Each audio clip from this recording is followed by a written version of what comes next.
Hello and a good and big fat warm welcome to everybody. A quick video before I make the actual video I'm going to do today. Richard Carrier put out an article just yesterday refuting all of the points that I was going to go through, which I've already done 3 videos about, regarding Bart Ehrman and his recent lecture. His recent lecture course.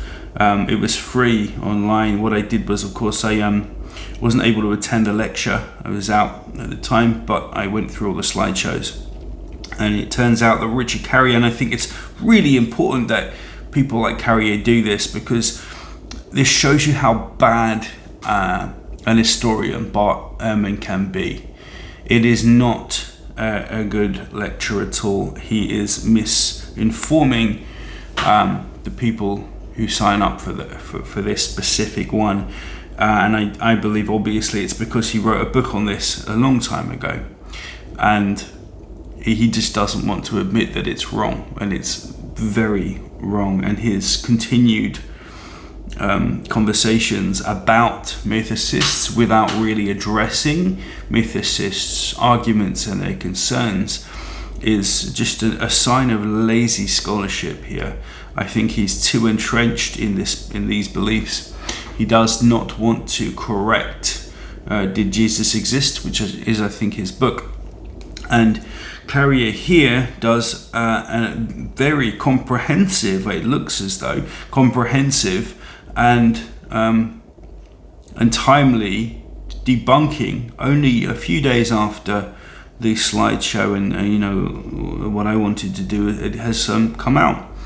So I'm just going to direct you to that. I'm going to put the article in the show notes, and also very quickly I wanted to go down to this point about, because I made a mistake actually in the video on ministering to the Jews, and it actually I'm going to read it here so we can understand what it actually says, because it's not, and it doesn't downplay any of the argument that I've made, by the way. It's just that the word ministered is we're going to read it anyway. Let's read this very quickly, but it is a thoroughly entertaining and interesting article. Carrier is clearly quite pissed off, not in a vicious, really argumentative way, but you can see Ehrman's not doing himself any favors when he talks like this. He is misinforming a huge number of people who could really benefit from understanding the power of these mythicist arguments. This is the way, it clearly is the way that this religion, Christianity, started off. And I don't know why it's not thoroughly instituted into our knowledge of Christianity right now. This is why I'm doing what I'm doing. I'm going to spend the next 3 months just working on this, and concretely I'm trying to make some decent videos as well, going through why this needs to just be exposed, and then I can focus on the stuff that I really want to focus on. So here we go. No, the word ministry is not in Romans 15. This is the biggest facepalm. Ehrman actually claims that Romans 15:8, the 5:8 on his side, is a typo. It says Paul says Jesus ministered to the Jews, as in the gospel ministry. It does not, as anyone who checked a reliable translation would know. Those all say servant rather than minister for a reason, because the word is deacon, which means attendant, not preacher. Ehrman would know this if he would read the actual study he is supposed to be responding to. I have a whole page on this on the Historicity of Jesus, page 57372. It means, in this context, doing God's will, probably by relaying God's message or will.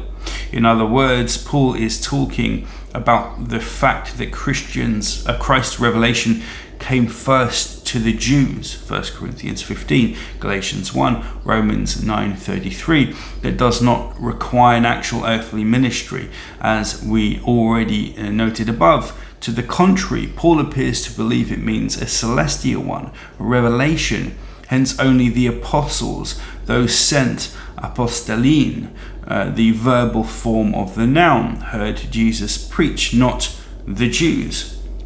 Okay, the Jews could only hear it if these apostles preached it to them, because Jesus evidently did not. Romans 10, 14 and 15, the historicity of Jesus. So there is again no evidence here. Paul simply does not say Jesus preached to anyone other than by revelation, much less before his death. His ministering to the Jews began after that. Okay, so by revelation. There is let me just see how long. There is another example of scholars. This is another example of scholars forgetting to check their own Bible before quoting it, and thus being duped by Christian apologetical translations rather than reading what the text actually says. In the Greek, Ehrman is supposed to be better, to know better. That he is why he is still, by his own choice and behavior, not qualified to have a credible opinion on this topic.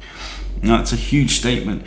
Ehrman is one of the premier scholars in the New Testament from a secular perspective. Him, of course, not being a Christian. It's a sad situation.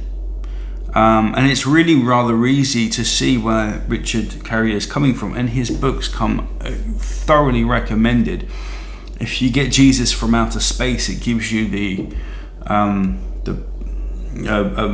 easier to understand and a more novice-like approach to this stuff. Sorry, his On the Historicity of Jesus is a wonderful book. I have them both. But it is quite dense.